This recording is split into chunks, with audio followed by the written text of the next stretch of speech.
বিরতির পর স্বাগত। রাজ্যে অনুপ্রবেশ অব্যাহত, প্রায় প্রতিনিয়ত রাজ্যকে করিডোর হিসেবে ব্যবহার করে বাংলাদেশিদের অনুপ্রবেশ ঘটছে। আজ দেখা যায় যে রেল স্টেশন থেকে একজন বাংলাদেশি সহ তার রোহিঙ্গাকে আটক করে আগরতলা রেল পুলিশ তাদের করে তোলা হচ্ছে বলে জানাচ্ছেন ওসি তাপস দাস। আর সেই জায়গা থেকেই স্পষ্ট যে প্রতিনিয়ত রাজ্যে অনুপ্রবেশ ঘটছে। বিএসএফ এর চোখে ধুলো দিয়ে প্রতিনিয়ত রাজ্যে প্রবেশ করছে রোহিঙ্গারা। তবে কোথায় আছেন বিএসএফ এর জওয়ানরা? রাতে টহলদারি থাকার পরেও কিভাবে অনুপ্রবেশ ঘটছে? বারবার কিন্তু এই প্রশ্ন উঠছে, রাজ্যের নিরাপত্তা বারবার প্রশ্ন চিহ্নের মুখে। সে বিষয়ে ওসি তাপস দাস সহ অন্যান্য পুলিশ আধিকারিকদের থেকে কি বক্তব্য উঠে আসছে শোনাচ্ছি।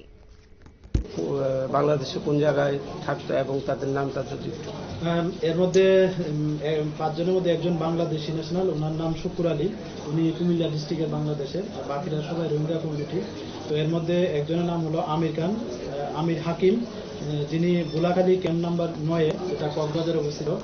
আর আরেকজন আছেন ইয়াসমিন আক্তার এবং এমডি তারেক, তারা গোলাখালী ক্যাম্প নাম্বার 2 যা কক্সবাজার বাংলাদেশে অবস্থিত।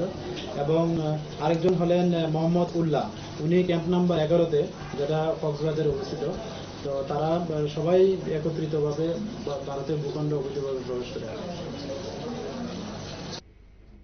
আপনারা শুনলেন পুলিশ আধিকারিকের বক্তব্য। উৎসব মরশুমে রোহিঙ্গাদের আনাগোনা, বাংলাদেশিদের অনুপ্রবেশ প্রতিনিয়ত ঘটছে। কিভাবে সবটা ম্যানেজ হচ্ছে?